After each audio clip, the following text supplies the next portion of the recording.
There's a war happening inside Buckingham Palace right now.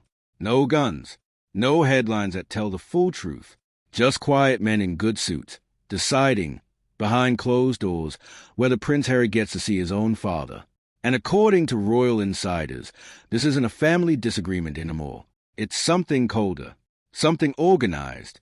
They are calling it a war between two camps, the Hawks and the Doves, and Harry doesn't even get a vote in it. By the end of this video, you'll understand exactly who's really pulling the strings around the king, and why one expert says Harry may never win this fight, no matter how many times he shows up. To understand this war, you have to go back to 2020. That's when Harry and Meghan walked away from royal life, chasing what they called freedom. What followed was a Netflix docuseries, an Oprah interview that shook the monarchy, and a memoir, Spare, that laid the palace's secrets out on the table for the whole world to read. Every one of those moments left a mark. And inside the palace, marks like that don't heal. They get filed away. Because here's what most fans don't realize. The king doesn't run his own diary anymore. Not really. He has aides, courtiers, gatekeepers. And after everything Harry said and wrote, those gatekeepers stopped seeing him as the king's son. King Charles, it's reported, offers Harry a place to stay. Buckingham Palace itself. For a moment, it looks like something might actually be healing. Then it unravels. Harry's team says they accepted.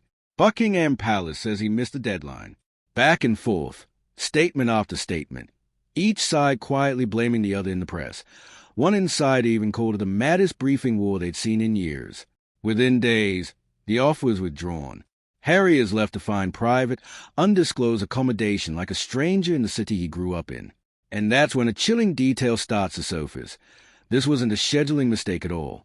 The first camp, the Hawks, reportedly led by the king's most senior aide, believe Harry should be kept at arm's length entirely. They see themselves as protecting the monarchy from Harry's unpredictability, worried he could use any access to the family as ammunition for future interviews or claims about his father's private sympathies. The second camp, the Doves, take a softer approach. They argue that a father and son shouldn't be kept apart by politics. Their message, echoed by sources, blood is blood. And here's the unsettling part. Multiple royal insiders now believe it was the Hawks who pushed to pull that Buckingham Palace offer, using Harry's ongoing legal battle with a tabloid publisher as the official excuse, even though the palace reportedly knew about that court ruling days in advance. One royal expert didn't hold back, warning that palace aides simply don't trust Harry alone with the king anymore, describing meetings so carefully managed that even household staff are positioned in the room, quietly, as witnesses. Some royal watchers accuse Harry of bringing this on himself, pointing to his public statement calling the court's ruling complete and obvious whitewash, just one day before he was due potentially stay under his father's roof. Others turned their anger toward the palace, stunned that an institution with hundreds of rooms and hundreds of staff couldn't manage to prepare a bedroom for the king's own son and grandchildren. And while all of this played out in headlines, cameras caught something almost surreal. Prince William, seemingly unbothered, enjoying a beach outing and a round of mini-golf, while his brother was left negotiating his own accommodation like an outsider. After days of public sniping, statements, and a devastating court loss for Harry, Buckingham Palace confirmed something remarkable.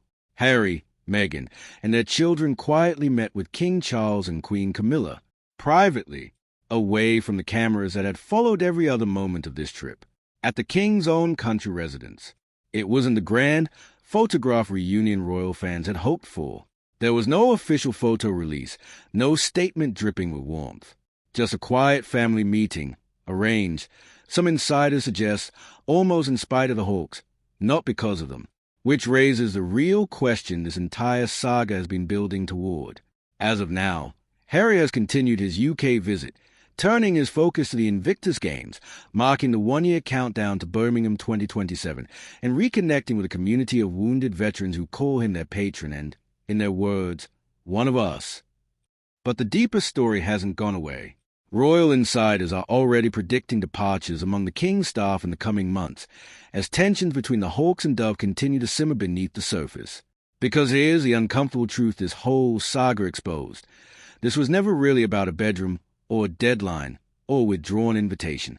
It was about who gets to decide the future of Harry's relationship with his family, and increasingly, that decision doesn't rest with Charles alone.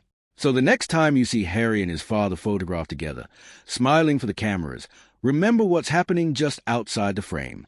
The advisors, the factions, the war being fought over a father and son who might not even fully control their own story anymore. Because insiders say this is far from finished.